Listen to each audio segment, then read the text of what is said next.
everyone. We will get started in just 1 minute. Gonna get some train in.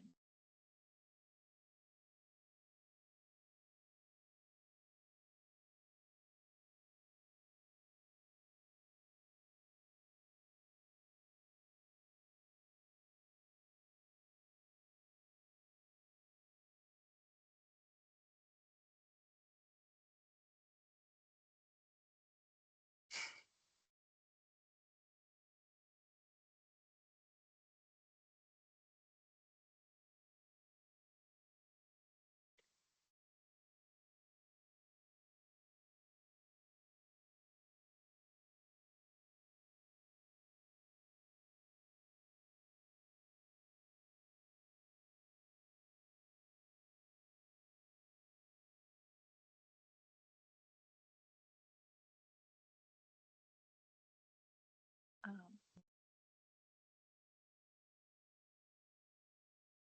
Go ahead and get started. Okay, so hi everyone. Welcome to the 2025 Mid Regional Open Space District Grant Making Program webinar. I'm Caitlin Amarias. I'll be leading our webinar today. Some quick reminders. The webinar will be recorded and then uploaded to our website. Cameras and mics are shut off for this presentation. If you have any questions, please use the Q&A feature to add them. So and if you can't see the Q&A feature, it should be up at the top, right next to the chat. It says Q&A. If you don't see that, if you check under the actions ellipses, it should be there. But if you have any questions, please add them there and we'll be monitoring them.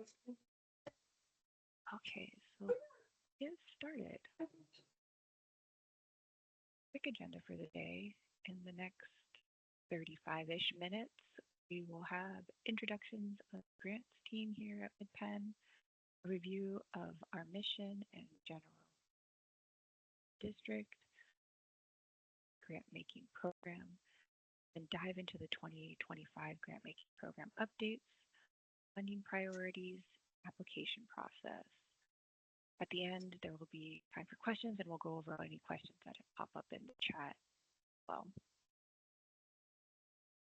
First, we'll do introductions of our grants team here at Midpen. Once again, I'm Caitlin Amarias. I'm the Senior Grants Technician. I am the lead for the grant making program. I'm the main contact, so reached out to us. You've probably gotten an email from me. Also here with me is Shimki. He's our grants program manager. Carol provides general oversight to the grant making program. Just a little bit about us. We are a 3-person team. We have one other member, fearless grant management head honcho guy, Daniel Morrison. He's in charge of our internal grant management. So beyond our grant making program, we also do our own grant development work. Just a little insight to what we do here. Next, we're going to get into Midpen's mission, our preserves, and our jurisdiction. Midpen was created in 1972 by a grassroots voter initiative. We are a special district that helps plants, animals, and people thrive throughout the greater Santa Cruz Mountains region. Our region is one of the biodiversity hotspots with diverse and scenic landscapes, including bay wetlands, redwood forests, and coastal grasslands, boasting an incredible diversity of life. Our original mission was adopted in 1972 with these main points: to acquire and preserve a regional green belt of open space land, protect and restore the natural environment, provide opportunities for ecologically safe public enjoyment and education. In 2004, we expanded to the coast side with the adoption of the Coast Side Protection Mission Statement. This mission statement included these points: to acquire and preserve agricultural land of regional significance, preserve rural character, and encourage viable agricultural use of land resources. Both of these full statements can be found on page 4 of the RFP if you'd like to read them in full. So we preserve a connected greenbelt of more than 70,000 acres of public open space.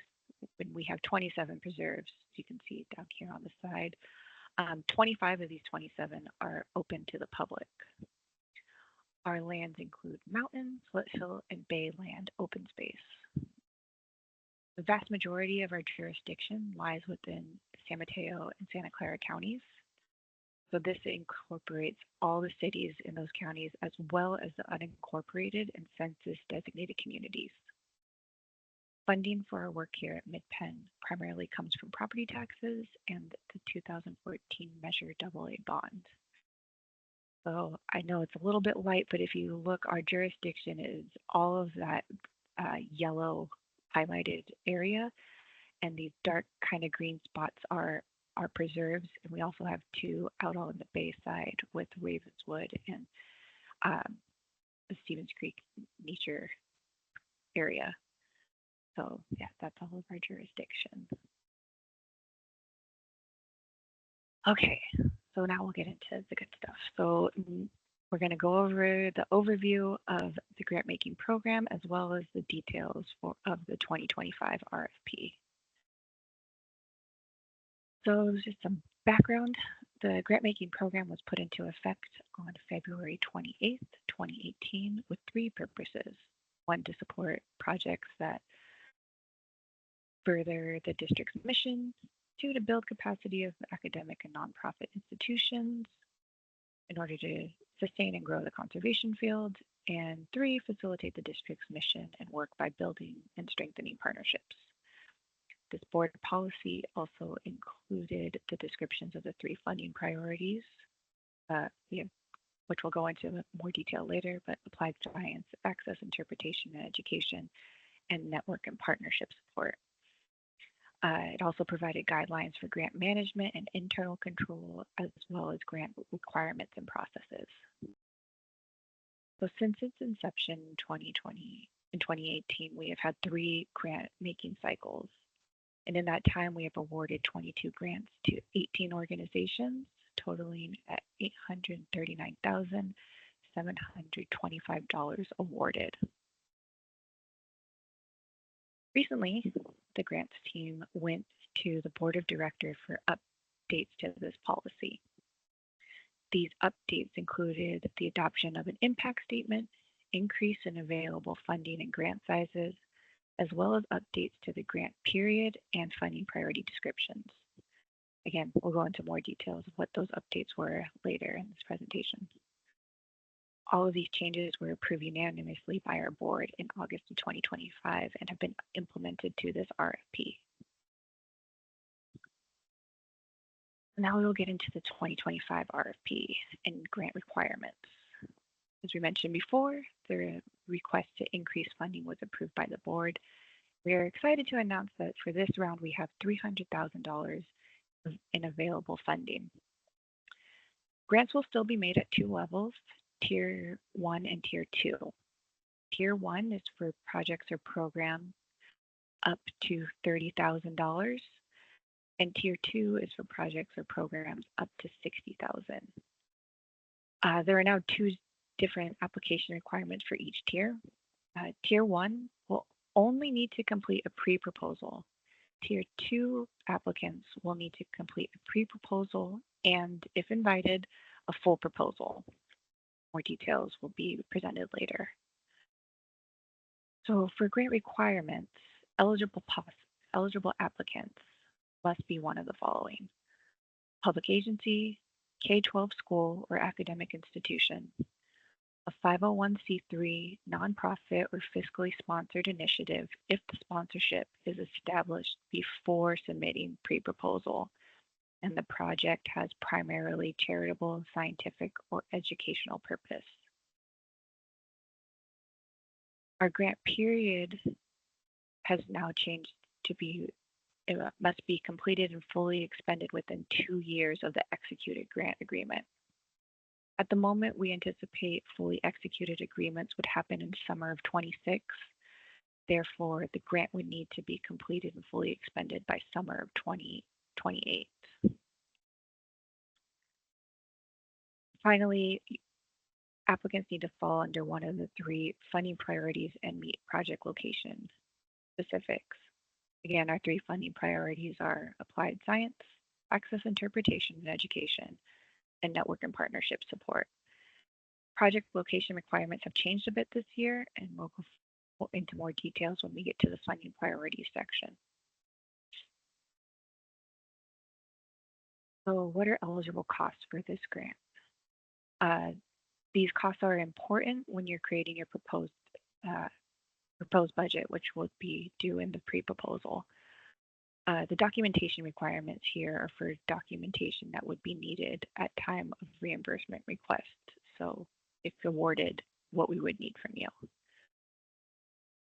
The first budget item is salary, wages, and benefits. These costs include salaries and wages of employees employed by the grantee who are directly engaged in the execution of the grant, project, or program. Benefits include employer contribution of fringe benefits. Some required documentation for this budget item would include timesheets or similar documentation that detail the days and hours worked, along with staff hourly wages or an estimated hourly wage of a salaried person. Next budget item is for consultants and contractors. These costs are for direct consultant or contractual services necessary to achieve the objectives of the grant. We would also say that stipends or honorariums would fall under this budget item. The required documentation for this would be invoices from the consultant or contractor identifying expenditures, services performed, and a period of services. If you were doing a stipend or an honorarium, you would just need to create an invoice too and submit that. The next budget item is travel. So this would include any travel costs associated with travel to and from project sites, meetings, etc., that directly relate to the grant. Costs must be considered reasonable and necessary for the completion of the grant. Documentation needed for this would be receipts identifying travel costs. Say you rented a bus or you rented some type of vehicle to get people from your site to Midpen land or another site, or mileage tracking. Say you start at your home site and you're traveling out to do research out in Midpen lands, you would need to track that mileage. Mileage must be documented by either employee travel claims or vehicles owned by the grantee. The next budget item is for equipment and supplies. Supplies and or equipment required for the program project execution. So anything purchased must remain in the possession of the grantee during and after the completion of the grant. Required documentation for this includes receipts of items purchased with cost and date of purchase. Finally, the other budget item is indirect cost. Indirect cost. Indirect costs are costs associated with doing general business and are incurred to benefit two or more functions within the organization. So documentation is not required for this, but we only offer up to 10% of the direct cost. So some ineligible items include costs incurred before or after the grant, performance period, fundraising, any political lobbying, and late fees and penalties. Full list can be found on page 12 of the 2025 RFP.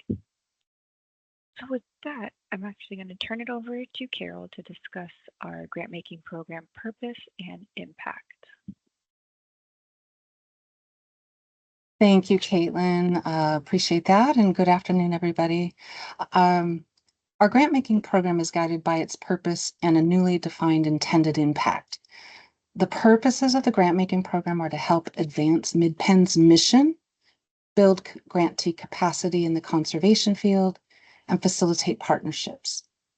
New this cycle is an impact statement. The intended impact of the grant making program directs us to focus our investment opportunities where a modest grant can be most impactful. Based on the findings of a strategic planning process completed earlier this year, we identified support for early stage and grassroots initiatives as the most relevant types of impact for a few reasons. First, it closely aligns with the program's purpose to build capacity and partnerships. And second, the grant-making program has been identified in various Midpen contexts as one strategy to address our interest in advancing equity in the conservation field. Having an intended impact that emphasizes support for grassroots organizations supports that outcome. And then finally, the impact remains inclusive.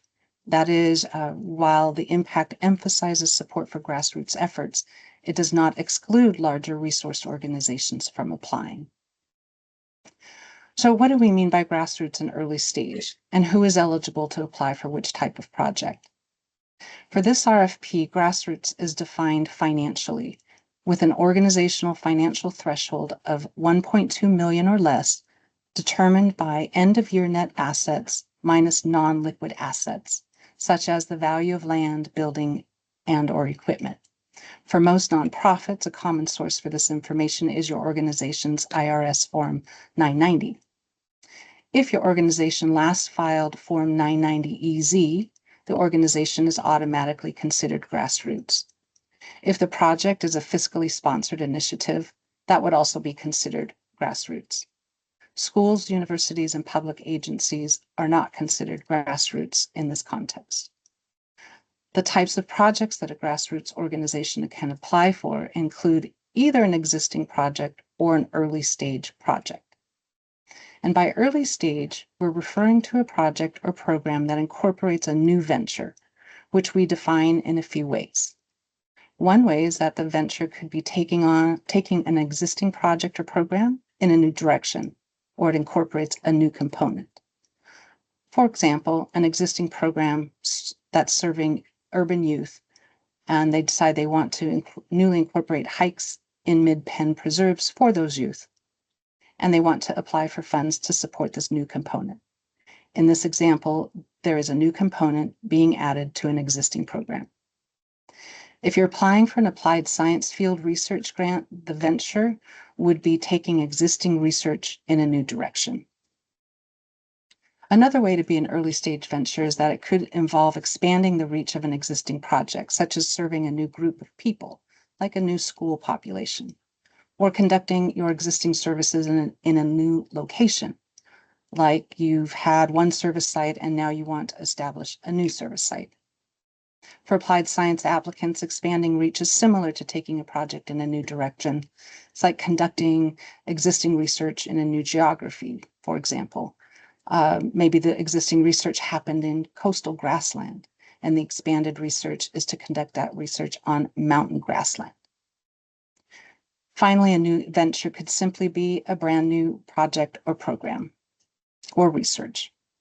Both large and grassroots organizations can propose an early stage project. Okay, back over to you, Caitlin. Thank you so much, Carol. Okay, so now we're going to get into our funding priorities, what they are, what is the requirements within those. So the first funding priority is for access, interpretation, and education.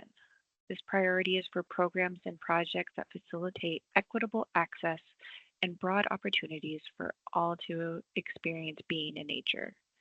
It is also meant to foster an appreciation for open space protection, nature study, and environmental stewardship. A big change we have this year to our AIE, acronym for it, is the inclusion of ag-based education projects. We welcome ag-based education projects such as those that provide hands-on learning about sustainable farming practices, food systems, or ecological connections between agriculture and natural habitats. We encourage applicants to emphasize if and or how the proposed program or project bridges gaps in access, widens equitable participation, supports and or learns from Indigenous communities, or otherwise helps lower barriers to traditionally underserved or underrepresented communities. For the project location, AIE projects or programs are no longer required to conduct field-based activities on Midpen land. However, if activities do not take place on Midpen land, then a Midpen developed lesson plan to bridge the connection between the program or project and Midpen's mission, goals, and also informs about ways to support and enjoy open space is required. This lesson plan will be generic enough to adopt to programs or projects and will be created internally by our interpretation and education team here at Midpen. The funded project outcomes include, but aren't limited to, enhanced environmental literacy, application of Indigenous knowledge, expanded outdoor engagement, increased community stewardship, improved mental health, bridging participation gaps, and increased motivation for science and environmental careers. Some example projects may be public access or educational programs for the public, teachers, students, or volunteers, a field trip to a working farm for youth, outreach and or activity programs that connect tribal members with their ancestral homelands and foster Indigenous knowledge. The next funding priority is network and partnership support. This priority focuses on opportunities that help cultivate, sustain, or expand established conservation networks and partnerships. At the moment, we are only considering projects with existing groups or networks. Please note that funds may not be used for policy or advocacy work. Therefore, lobbying support is not an eligible project type. For project location, there is no location restrictions for this priority. However, the majority of those involved with the network or group should be or represent Midpen beneficiaries. Funded project outcomes include, but again aren't limited to, enhanced collaboration and resource sharing, strengthened regional conservation strategies, increased membership, and more diversified participants. Some example projects that may fall under network and partnership support include support for forums, site visits, and other convenings for capacity building for Indigenous knowledge, application of Native American land management practices, and related partnership development of a network-wide data sharing system, consulting support and staff time for conducting outreach to and engaging with new partners or participants. And the last funding priority we have is applied science. The primary focus for this priority is academic or practitioner science projects that inform the protection and enhancement of natural resources on Midpen lands, addresses this cycle's theme. Our theme this cycle is science and stewardship. Types of projects include applied academic research or proof of concept on topics such as integrated pest management, species habitat, restoration, or similar topics relating to natural resource management. And we gladly welcome graduate student research projects. Project sponsorship for this. Practitioner science projects that do not involve peer-reviewed research may require faculty sponsorship, and that is to be determined on a case-by-case basis. For project location for this priority, field-based research must be completed on Midpen land. Some funded project outcomes include, but aren't limited to, improved understanding of natural processes and enhanced stewardship effectiveness on Midpen lands. So here are some examples of the types of projects in relation to our theme of science and stewardship. If you're looking to do a project under ecosystem resilience and environmental change, you may have a project around fire ecology or drought and flood management. If you are doing one around biodiversity and population dynamics, you may have a project around genetic diversity or plant and wildlife pathogens. If you're doing a project around landscape and habitat stewardship, you may have a project around traditional ecological knowledge or habitat connectivity and fragmentation. If you have a monitoring or indicating type project, you may do a project that's landscape level monitoring or ecosystem and bio indicators for monitoring. So now we'll get into what our actual application process looks like, the selection, the actual application, and then what selection process will look like. Okay, so here is our tentative application and award schedule. Dates are subject to change, and if that does happen, we will send out communication via our communication list and post it as well to our website. If you are not signed up for our communication list, please be sure to join that. If you go to openspace.org/grants, there is a section where you can fill out a form to be added to our list. So as you can see right now, we are on October 9th here at our optional webinar. So the next big thing happening is our pre-proposals will be due on October 31st. They are due at 5 p.m. to our email grants@openspace.org. And then we have a pretty long review period with notifications being sent out. Tier 1 applications will get notifications that they made it to final review, and Tier 2 would get a notification to submit full proposal. That would be happening December 12th. The full proposals wouldn't be due until January 30th, 2026. And then a second review period would happen into the spring of 2026. The earliest we anticipate grant agreements being fully executed and work being able to start would be July 2026. So where are the actual proposal documents? These documents can be found on their website. Again, you could go to openspace.org/grants, or if you just go to the openspace.org homepage and hover over the what we do, you'll see grants is at the bottom of that list. Once you click that, you will get to this table and you will see this table with this 3 headers. It says goals, highlights, and documents. Click the documents section and that will take you to the RFP, the actual proposal appendix, as well as the FAQs. And just a note on the FAQs, which have been up there, and we are periodically updating them when questions come in. So if there are any questions on here that haven't been answered on that, we will also add it. So be sure to check that out periodically before the pre-proposal is due. Or you can always email us at grants@openspace.org if you have any questions. Okay. So the Appendix A pre-proposal form contains both the pre-proposal and the full proposal. The pre-proposal is required for everyone to complete. So be sure to look for the proper title. Pre-proposal starts with this heading right here. It says pre-proposal section and ends right after the attachment. There's this, at the very end, it says end of pre-proposal. So that's where you would stop. You don't need to go into the next section. So just a reminder to applied science applicants. It is a requirement to meet with the grants team before submitting.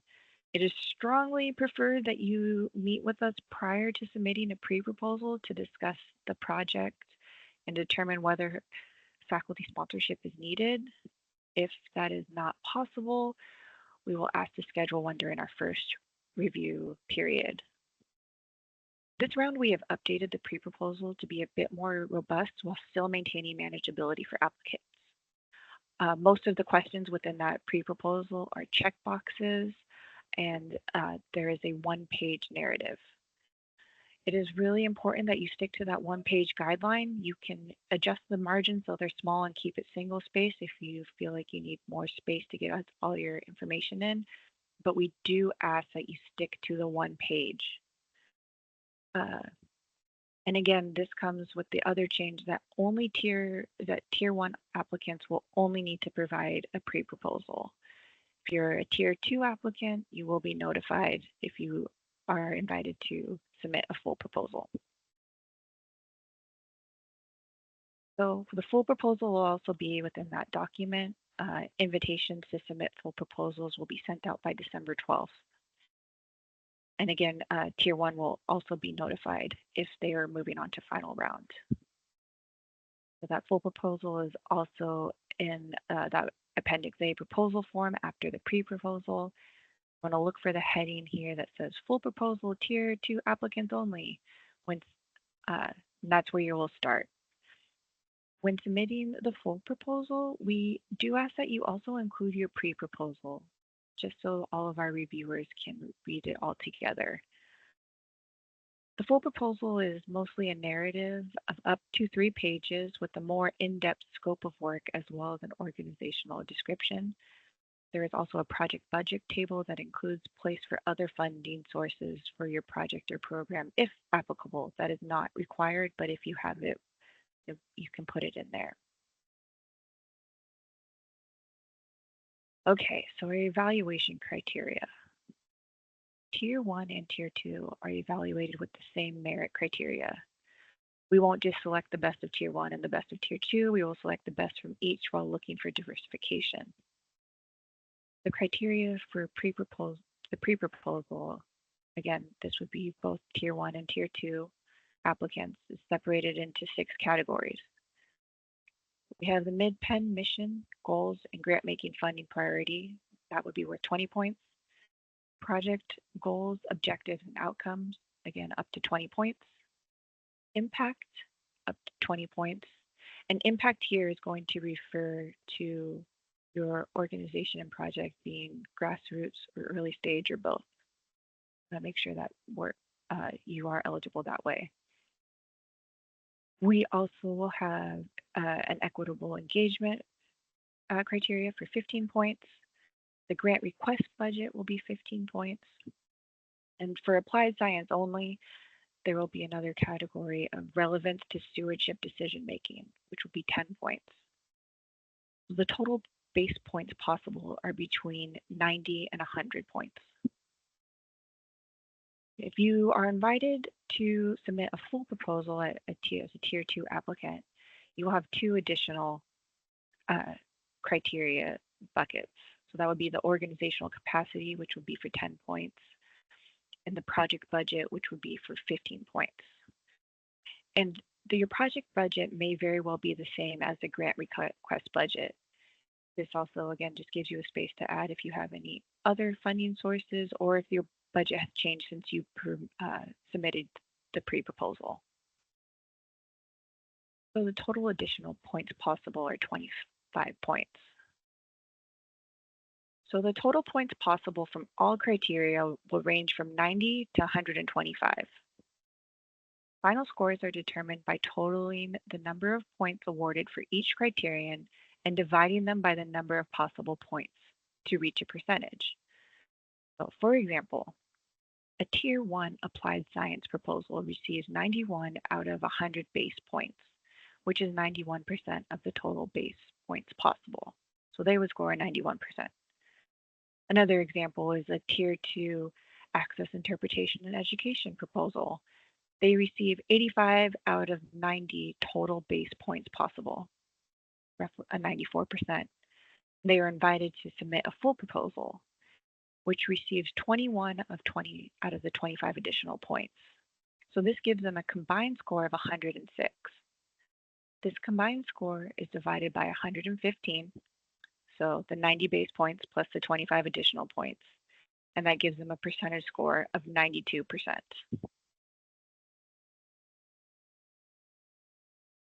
Okay, so from there, the selection process will start with the technical review from our internal team. We have 6 members from various departments review both the pre and full proposals. Again, that first review period for the pre-proposals will be from November 3rd to December 5th. During this time, the team may reach out to applicants for any follow-up questions we may have. And then full proposals upon invitation will be due January 30th, with the review period being from February 2nd until March 20th. Again, we may reach out if there are any questions. After the reviews have been made, the team will send their recommendations for awards to the general manager. The general manager will consider all the comments and recommendations from the full process and will determine the final grant award recommendations. From there, they will be presented to the Board of Directors Legislative Funding and Public Affairs Committee, which we call LAFPAC for short, for consideration prior to going to the full Board of Directors for funding approval. The board has sole and absolute discretion to approve or reject any funding. We anticipate the recommendations LAFPAC meeting and board meeting happening in spring 2026, aiming for the March-April timeframe. Once all of the awards are approved, the grants program will work on executing grant funding agreements with all awarded parties and anticipate work the earliest timeframe for work to start again being July 2026. Okay, so just some final reminders as we get close to pre-proposal due date. First, please schedule any consultations with us if there are any questions you may have. If something wasn't answered in here or you'd like to have more discussion about funding priority or grassroots versus an early stage, please reach out to us at grants@openspace.org as soon as you can. We're happy to meet with you and discuss it further. So big date coming up, October 31st by 5 p.m. All pre-proposals are due. They must be sent to our email, grants@openspace.org. Hopefully that gets everyone out in time to go trick-or-treating. Again, please adhere to all the page limit guidelines. And then once again, after we do our internal review, notifications for final review and invitation for full proposal will be sent out on December 12th. And with that, we conclude our webinar. And at this time, we'll go through any of the questions we have through the chat. Looks like we have some new ones that came through. Oh, looks like no, sorry, those are just me, Caitlin, adding okay. some clarification.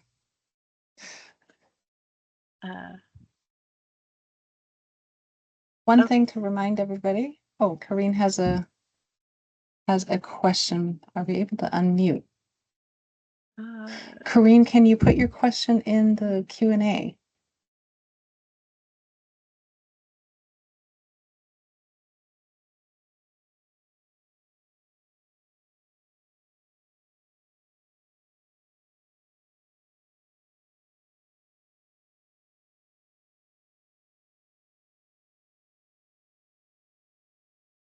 Oh, thank you for unmuting me. Can everybody hear me? Yes. Sorry for not using the Q&A. It says it's not available for this event, so I'm not able to use the Q&A. I don't know if that's just me or everybody. Anyway, yes, how can we help you though? Oh, great.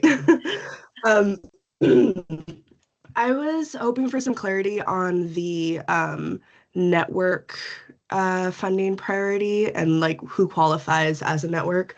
I've been working with a network of environmental education and conservation education organizations that are hoping to come together and use funding to support capacity building for their staff through professional development, and wondering, per the definition of network, I know there was an emphasis on conservation networks.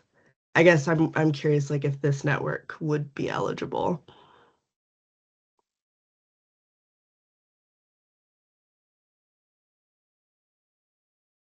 You're muted, Carol. I'm muted, sorry. Would you describe the outcomes of your network? Yeah, so it's an established network. They share resources and are all based within the Midpen region.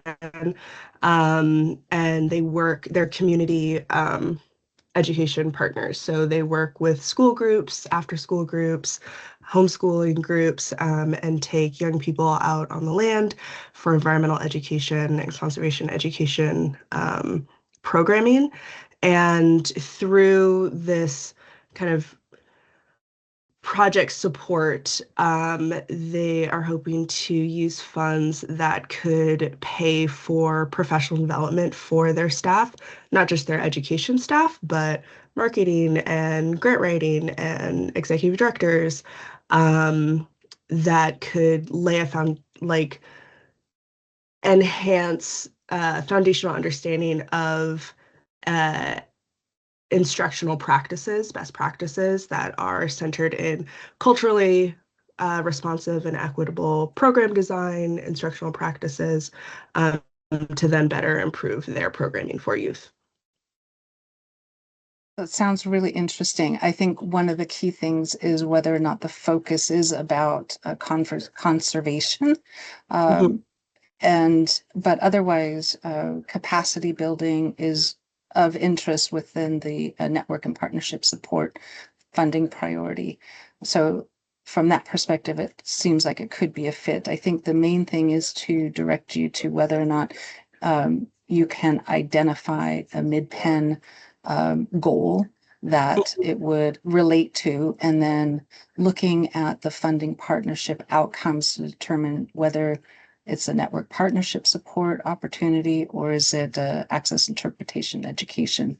Sometimes people read them differently, so it's looking at those outcomes may guide you there. Okay, great. That's helpful. Thank you. And for everybody, if you have very specific questions that you want to discuss in more detail, we can also make ourselves available to have one-on-one conversations if your question doesn't get answered in today's webinar.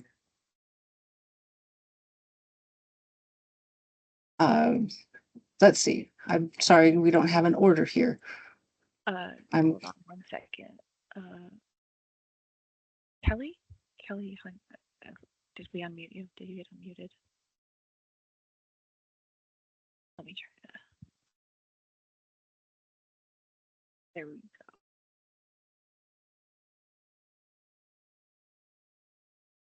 Thanks. Kelly, I think you go. Yeah, Hi. I myself. Thanks. I have a really basic question about formatting and stuff. Is now a good time to ask that? Sure.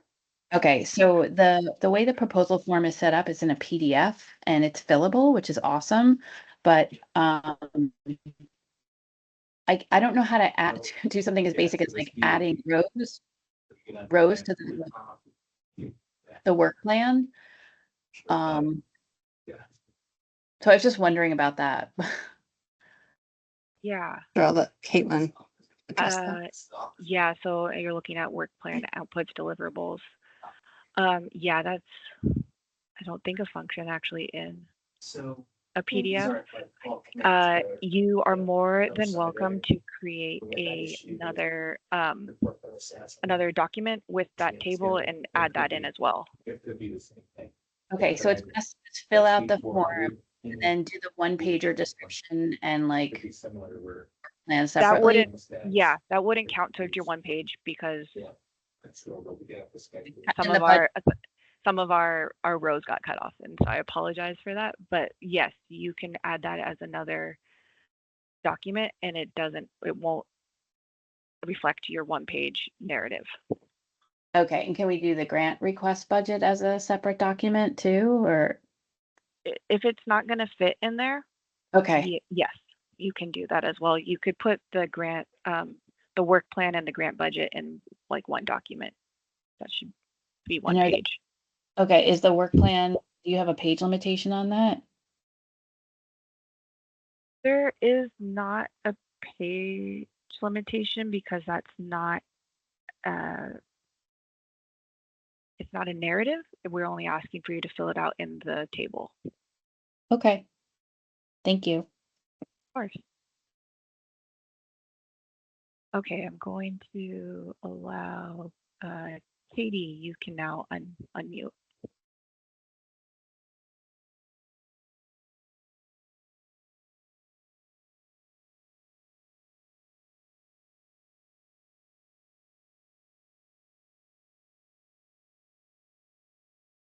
Katie, are you still here?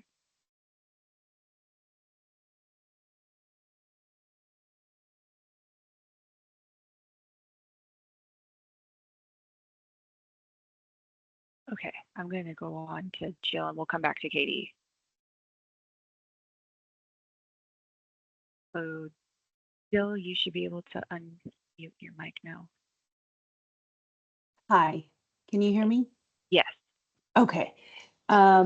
my question was, and I wasn't sure if I heard this correctly, that we should be scheduling a meeting with somebody from Midpen before the pre-proposal?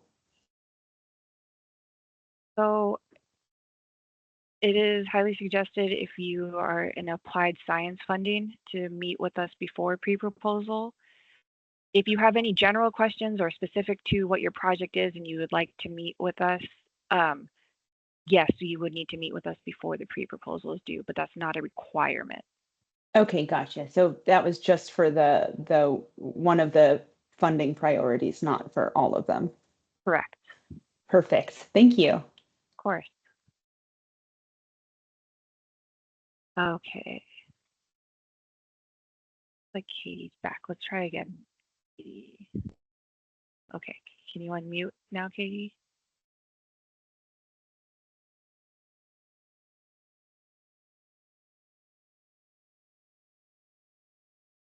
Okay.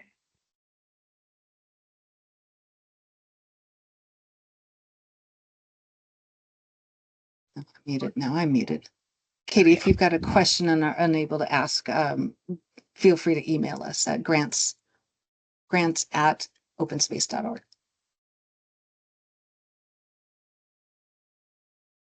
I'll mute.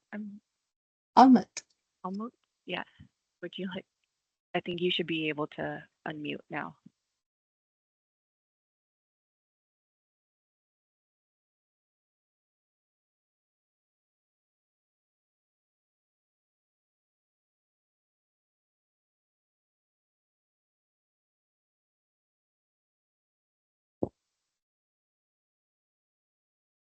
Like both are having trouble unmuting.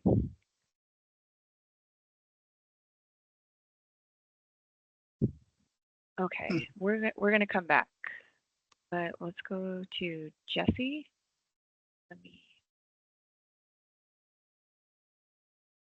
Jesse, you should be able to unmute.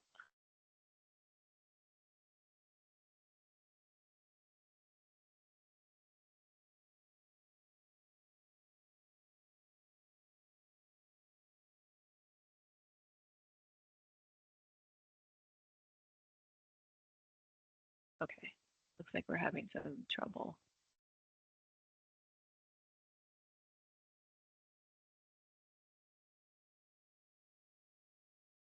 Okay, Jill. Oh, I was just going to suggest it because I know that people sometimes are used to Zoom, and maybe just Yeah. letting them know that the mic button is up top. Like yes, where I was just about to go there. So if you look up top, where I think it should, your screen might be different than mine, but it should say like leave and it has all the reactions and everything. There's a camera and a mic. You should be, when I allow you to, you should be able to unmute. So try Katie again. Are you able to unmute, Katie?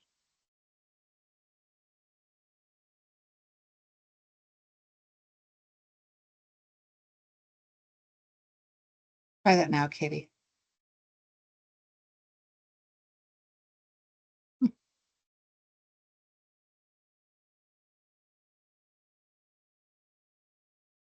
Okay, I'm going to try Jesse again.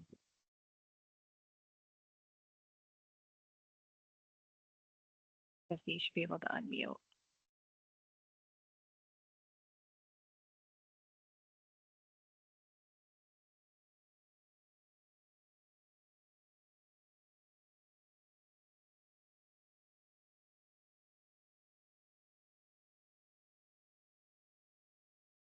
Why don't we try Haley?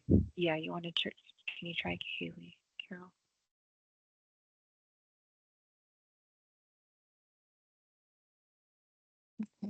Haley, how about you? There you go. Thanks. I think it worked. Can you hear me? Yeah, I can. Okay. Yes. Yeah, for some Okay. reason the Q&A and the chat isn't working, so I think that's why everyone's having trouble. So my question was, how do you want these documents submitted? Like, do you want them submitted as attachments in an email, or do you want them submitted through like a Google Drive folder, or what's like the easiest, most Oh, efficient way for you to receive? we would like them submitted as an attachment on an email. If you go through the pre-proposal, there are how we would like them to saved.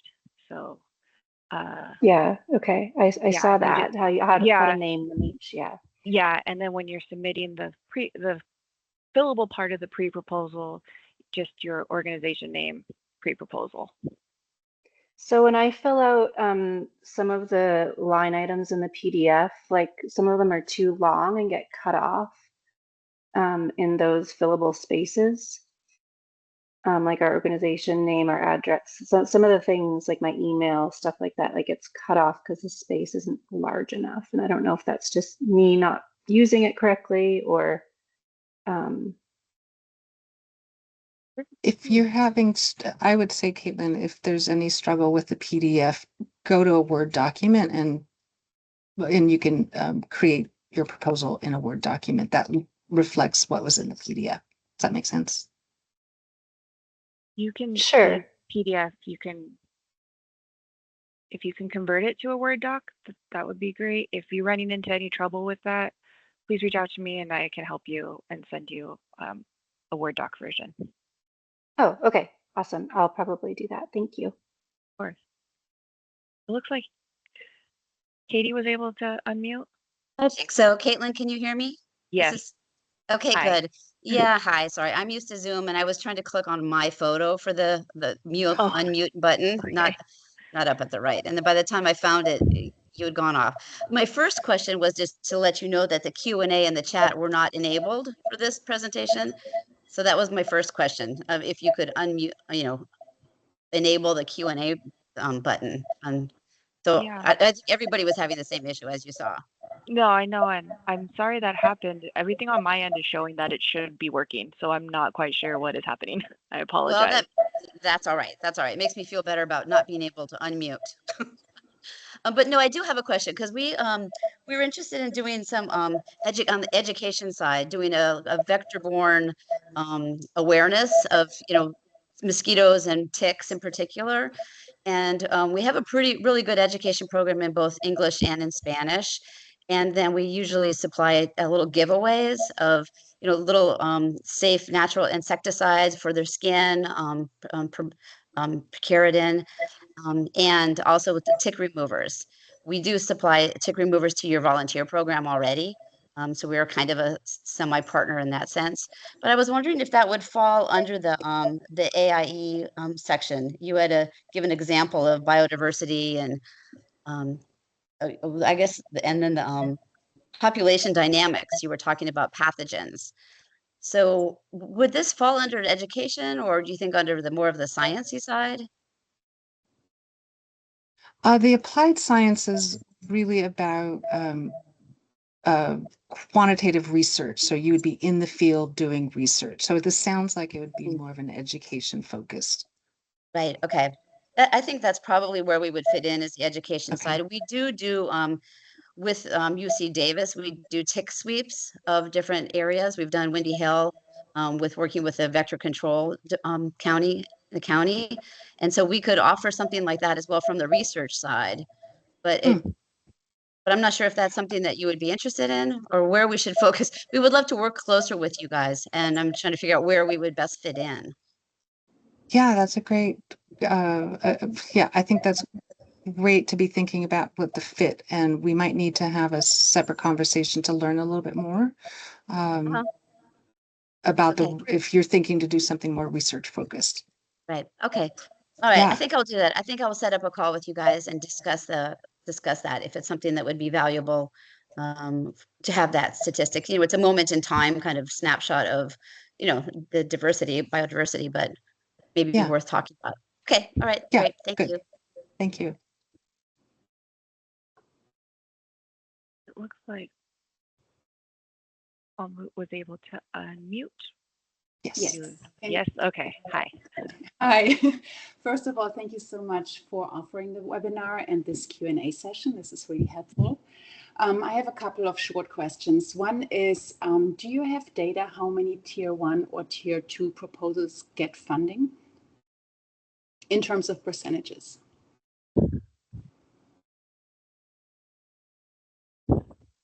You have that up, Carol? Oh, I don't have that off the top of my head. I don't either. The majority of applications are in tier 2, and generally speaking, as a result of the larger percentage being in tier 2, it is likely that a more tier 2 would get funded. But as Caitlin said earlier, we do aim for diversity across the region, across the jurisdiction. So we're looking to fund both in San Mateo County and Santa Clara County, on the coast, on the bay side, in tier 1, in tier 2. We are interested, all else being equal, in diversifying the kinds of programs and projects we're funding. Okay, thank you. And then the other one is we are interested in a science project, and we will need to schedule a meeting with you. But just in general, if research could be done in 2 different preserves, are there priorities that the foundation has in which preserve the research is being done? No priorities. No. If you wanted to float by where you're thinking, we could discuss that when you meet with us. Sounds great. Thank you so much. Yeah. Okay.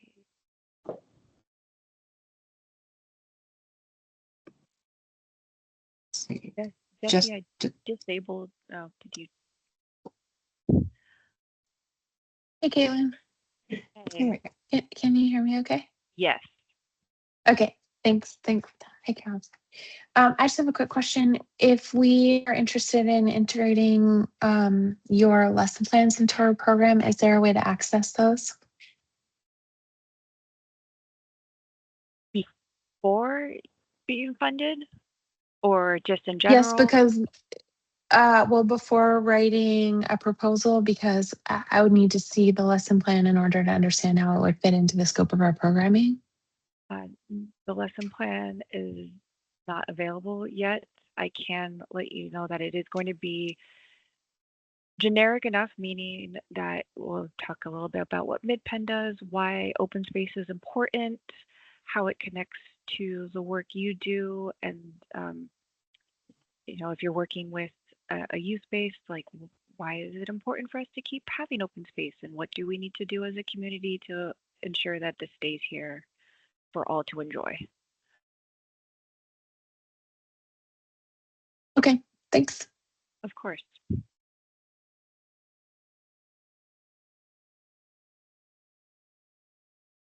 Katie raised her hand, I think.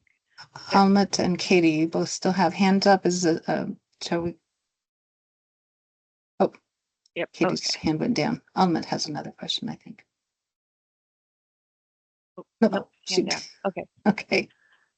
Are there any final questions? Apologies again for the functionality not working, but we are more than willing and able to meet with you again to discuss anything more in depth. The question about the lesson plan, that might be something you'd like to talk with us a little bit more about, even though, as Caitlin said, we don't have the plan specifically, but sounds like you're trying to think through how to incorporate it. So I think that's might be the angle that we could discuss with you if you'd like to do that. Oh, Karine has a question, and I think this will have to be our last one. Yeah, I just disabled your microphone, Karine. You should be able to unmute.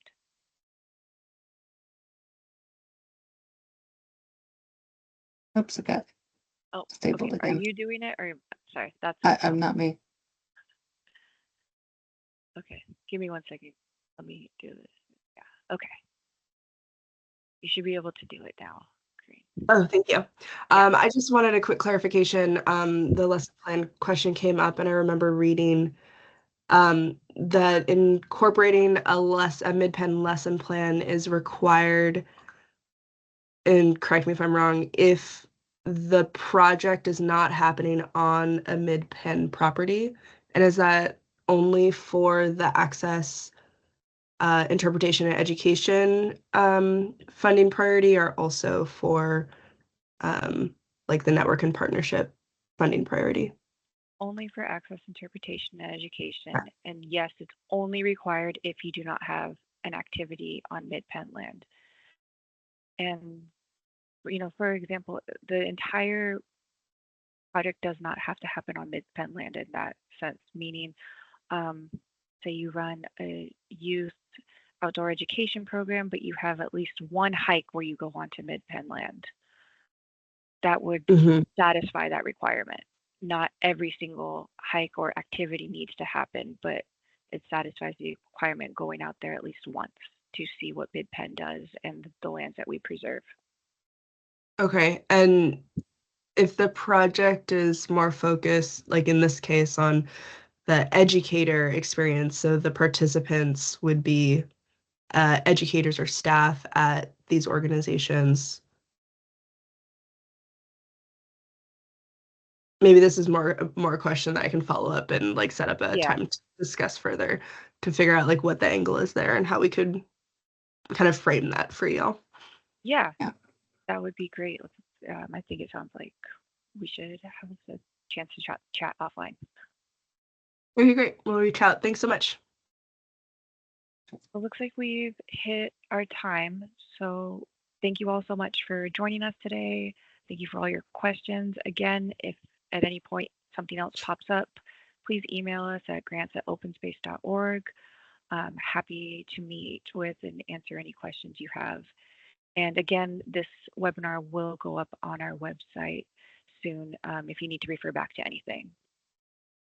And with that, we will end. So thank you all again so much. Have a great rest of your day.